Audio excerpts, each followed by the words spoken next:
space exploration has been around for a while now. And with the moon landings since the last century, we have developed technology and other mechanisms that have allowed us to enter space. It has brought us many benefits, such as new technologies, Velcro, and other stuff like that. But here, a question was asked. There's a major concern with the sustainability of space exploration. Right? So why is this a problem? So first and foremost, it's a problem because it's extremely costly. The amount of technology, the amount of money that needs to go into the technologies to send spacecraft into space, to maintain those spacecraft and have it come back down is very, very expensive. Secondly, it imposes a major environmental danger on the environment. It can deplete the ozone layer with the pollutants, causing the ozone layer to be depleted and contaminants to enter the atmosphere, whilst also damaging ecosystems with space debris collecting up, which can also cause space collision among current spacecraft in space. Third, there's health risk. It has been thoroughly researched that the health risk within going to space on astronauts is very critical. It can impair motor and cognitive functions while changing cardiovascular systems, increase stress, skin irritations, etc. That is due to microgravity and radiation. And finally, there's the resource inefficiency that is caused by space exploration, such as the rocket station. After each stage, when a rocket is sent off to launch, that stage is discarded. And the amount of materials and money that goes into all of the stuff required to launch spacecraft is very costly and takes a lot of fuel and other energy. So it brings up the question, how do we make space travel sustainable in the long term? The solution? International collaboration. With international collaboration, things like shared infrastructure, unified funds and resources, overlapping and exchange may occur. Wrong one. With shared infrastructure, we can see a great example of shared infrastructure, like the International Space Station, which has benefited humanity with inventions and research. There's also a problem with accessibility, as currently not all the nations on Earth have access to space travel, but with global collaboration, accessibility may find itself an opportunity. There also is more resources, as if every country pools resources together, then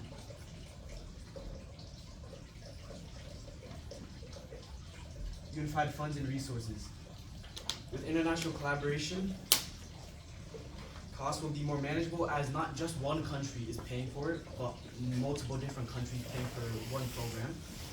There'll also be a vast amount of expertise, as there'll be many experts coming together to solve problems like environmental danger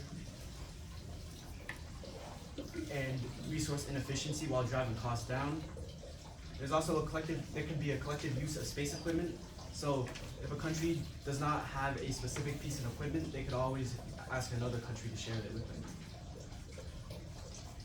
So the last thing is that international collaboration can prevent overlap and promote exchange.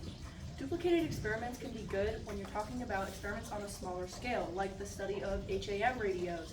But when you're talking about experiments on a larger scale, like microgravity, which according to Space Generation Advisory is notoriously expensive, it can become extremely costly for individual countries to create these huge associations.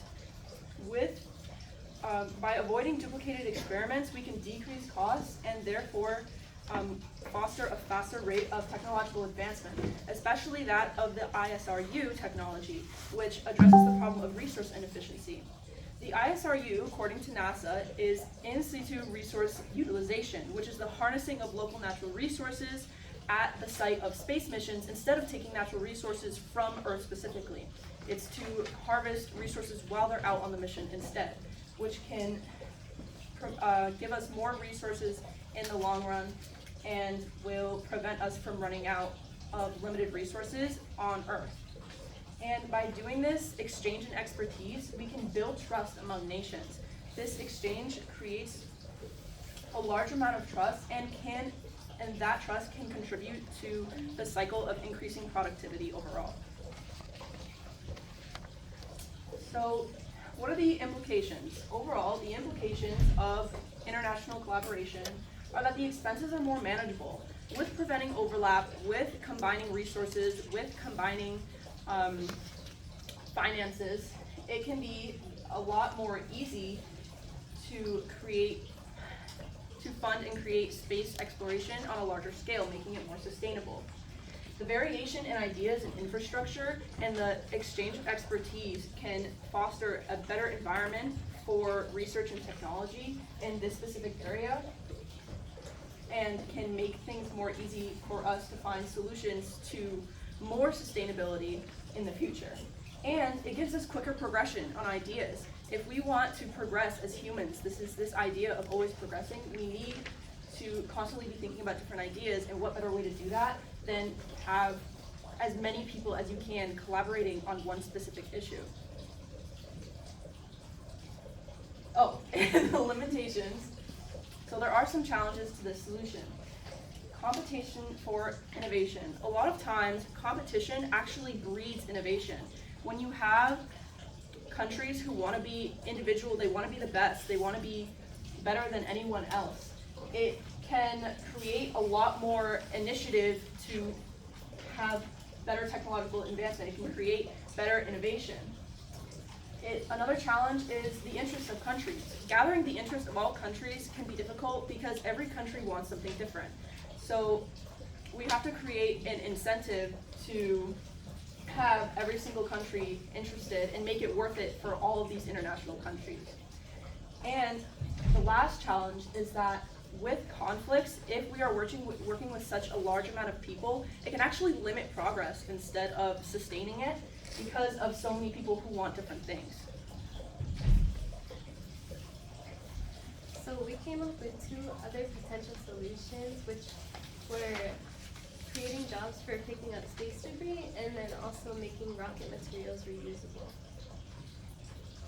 So they didn't work because according to an article that was written by people under NASA, it's too expensive to remove space debris from the LEO, which is the low Earth orbit, and that's a reference picture for where the low Earth orbit is located, which is 1,200 miles out of Earth. And another reason why it didn't work is because of the space junk is so large, and those pieces can include like from the spacecraft, the parts of the rocket, and they also come down at a really high speed. So it also causes health and risks for people who are in those jobs. And it's excessive material. So there's close to 6,000 tons of space debris floating around in the low Earth orbit. And then our second solution we also proposed that didn't work was that making rocket materials reusable, the reduced reliability of them, because atmospheric conditions, weather, and space debris, it can ultimately damage the reliability of space rockets. And the refurbishment is costly, so basically meaning the redesign of space rockets to make them reusable. It can cost millions of dollars depending on what rocket. And it takes a long time, which it can take up to months to just do one rocket. For example, the SpaceX booster for the Falcon 9, it took a lot of months to complete. So those didn't work. All right, so going right to left, Lindsay. What is an example of a compelling argument from one of your peers' individual reports that you decided to exclude from your team presentation, and why? From theirs? Yep, from theirs. Okay. We didn't take some of the environmental stuff from ours just because we chose more to go with the futuristic of our solution. So we included hers, but didn't include every single part of it. All right. Ari, give one specific way that your thinking changed as a result of learning about David's findings. So David acknowledged the future of space exploration. While I focused more on the environmental, for me, it was mostly negative impacts. So my IRR was very negative based, but when reading about his, learning about the future of it, it seemed a lot more accessible. So for example, the ISRU, the development of it, was very in-depth in his IRR, and I learned a lot about it, and that seemed to change my thinking a lot in the future of it, because when I was writing mine, it seemed like the momentum that we were going at for space exploration was, there was more cons than pros, but by reading his, I understood that there actually was a future for it if we go about it in a certain way. All right. David, if you had another team member, what other perspectives or limitations could they have researched that would have made a useful contribution to the project? Do you want me to repeat it? What? Do you want me to repeat it? So if you had another team member, what other perspectives or limitations could they have researched that would have made a useful contribution to the project?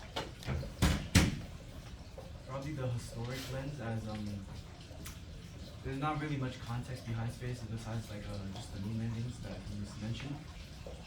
But we could have used more context as we could have seen the development of technology and like just how space travel was back then compared to now.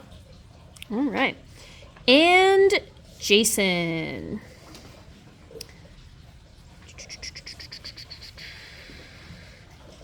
How did the group decide to include Lindsay's perspective into the overall presentation?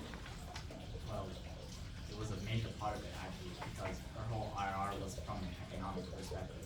And it was briefly mentioned that the amount of money and time it would take to build the rockets, provide the fuel for them, the materials and other space infrastructure was very, very essential to our solution, because space exploration provides a lot of job opportunities, along with the fact that there's also the concept of, mining asteroids for further profit, which can be very useful, not just for making profit, but also for the environment, because as Ari's also mentioned, that it's pretty harmful for the environment, which it also can provide the future for space exploration to get done right.